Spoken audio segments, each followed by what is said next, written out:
If you want a life in the city, you gotta be fast, can't be slow.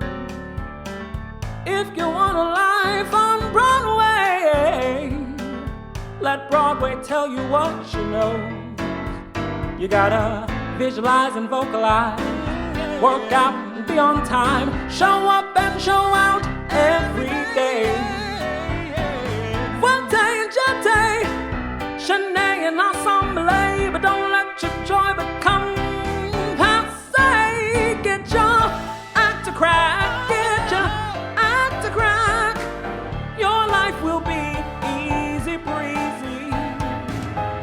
Act to crack, your act to crack. Life is hard, that's a fact. Come on, get your act to crack.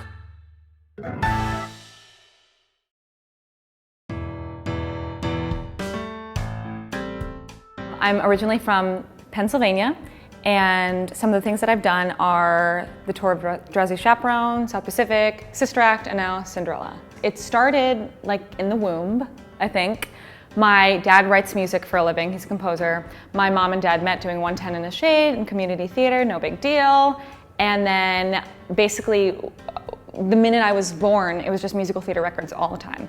Or I would hear my dad composing at the piano all the time, like when I went to bed, and I feel like I was just like almost brainwashed. But I also really, I just loved it. I thought it was the most beautiful art form. I loved singing, and I was such a bad singer when I was a child, but like I didn't care. And so some of the first things that my parents recorded me doing was singing Tomorrow from Annie, like screaming Tomorrow from Annie.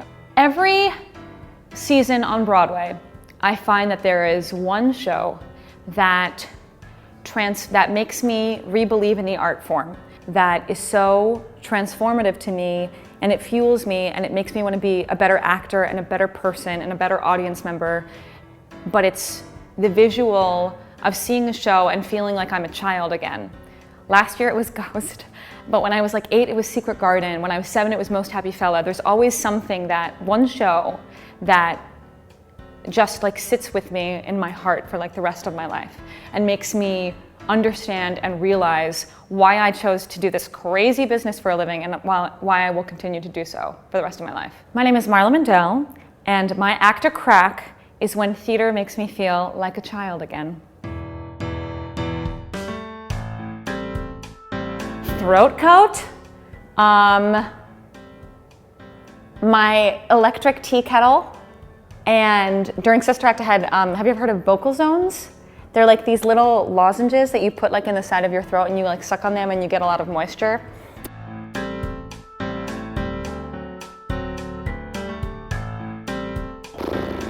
Best audition was Sister Act, even though I guess you could say it was my best and worst audition because I was so nervous. There were 40 people throughout the room. There was Whoopi Goldberg, Alan Menken, a camera taping my audition, like 40 people, Telsey, everyone, and I was so nervous. And it went, you just know when you have that feeling, you're like, wow, that actually, I don't know if I got that part, but it could not have gone any better. And this happens to me when I get really nervous. I have to just go somewhere and like cry. I just gotta cry it out. So I went into the stairwell of Telsey, and I don't think they know this, but I sobbed like a baby for 10 minutes in the stairwell.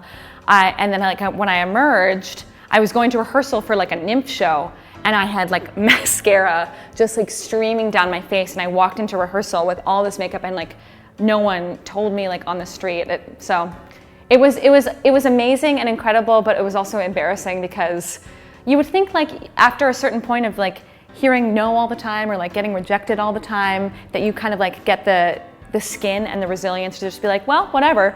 But still, auditions can affect people so profoundly, and it sure did to me. If you want a life in the city, a cookie.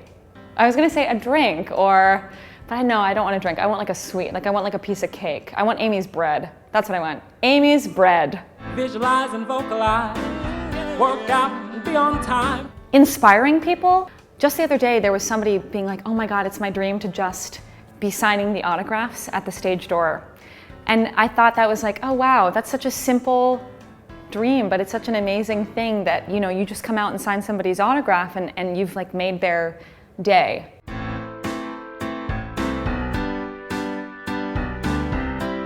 It's resilience and persistence and drive. I had like a tough time in middle school and high school and college. I was never really cast all that much. I feel like my personalities never really like jived with my teachers. And so I never really had a good relationship, which a lot of people, I don't know, it's the opposite experience, but through that, and through not really understanding or getting along or getting any parts, it just gave me like this crazy, like kind of like, see you when I'm famous mentality, which I know is kind of horrible to say, but it made me just even more driven to be like, when I get there, then everyone that like never gave me a part will be sorry, which is silly, but I think it actually helped. The second lesson I learned is that you have to keep building your art. You have to keep transforming yourself or doing things that are outside of the box for you. For me, it's never just been about just musical theater. It's always been about writing my own projects. It's been about learning editing. It's been things that are related to the craft that keep my mind busy. Because, I mean, like, what do you do when you're unemployed? You just, you know, you can either sit on your ass or you can make something of yourself. You can write a cabaret. You can write a short. You can write a movie, you can be an actor in something. You know, it's just always about not just doing one thing. I like to throw everything at a wall and see what hits artistically. That really fulfills me. To crack your